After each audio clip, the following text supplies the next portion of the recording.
والصلاة والسلام على رسول اللہ اما بعد اعوذ باللہ من الشیطان الرجیم بسم اللہ الرحمن الرحیم قال اللہ تبارک و تعالی فی القرآن المجید والفجر ولیال عشر اللہم صلی وسلم علی نبینا محمد وبارک وسلم علیہ۔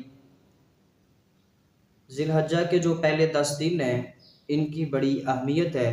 امام بخاری رحمہ اللہ تعالی اپنی صحیح بخاری میں نقل کرتے ہیں، عبداللہ بن عباس رضی اللہ تعالی عنہما روایت کرتے ہیں، رسول اللہ صلی اللہ علیہ وآلہ وسلم نے فرمایا، اللہ کے ہاں کسی بھی دن کیا گیا نیک عمل ان 10 دنوں میں کیے گئے نیک عمل سے زیادہ محبوب نہیں ہے۔ صحابہ کرام رضوان اللہ علیہ مجمعین نے سوال کیا، یا رسول اللہ صلی اللہ علیہ وآلہ وسلم کیا جہاد بھی؟ تو آپ نے فرمایا ہاں جہاد بھی ایک بندہ عام دنوں میں جہاد کرتا ہے اور ایک بندہ ان 10 دنوں میں اللہ کی عبادت کرتا ہے، تسبیحات تمجیدات بیان کرتا ہے، تو اللہ کے نبی صلی اللہ علیہ وسلم فرماتے ہیں مجاہد سے یہ بندہ جو ہے افضل ہے۔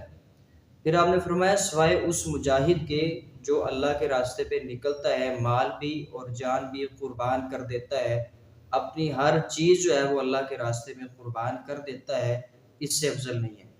تو ان 10 دنوں میں ہم نے کیا کرنا ہے؟ اللہ کا ذکر، قرآن کی تلاوت، 5 وقت کی نماز، صدقہ خیرات، حسن سلوک، اور ہم نے کثرت کے ساتھ 1 ذی الحجہ سے 9 ذی الحجہ تک روزے بھی رکھنے ہیں۔ 9 ذی الحجہ جو ہے اس کو یوم عرفہ کہتے ہیں۔ یوم عرفہ کی فضیلت کیا ہے، اس کے روزے کی فضیلت کیا ہے، انشاءاللہ العزیز ہم اس کے اوپر جو ہے وہ نیکسٹ ویڈیو میں گفتگو کریں گے، کیونکہ یوم عرفہ جو ہے وہ بڑا انتہائی اہم دن ہے، دعاؤں کی قبولیت کا دن ہے، اور محدثین سلف صالحین اس دن کے بارے میں کیا کہتے ہیں انشاءاللہ وہ سارا کچھ بتائیں گے۔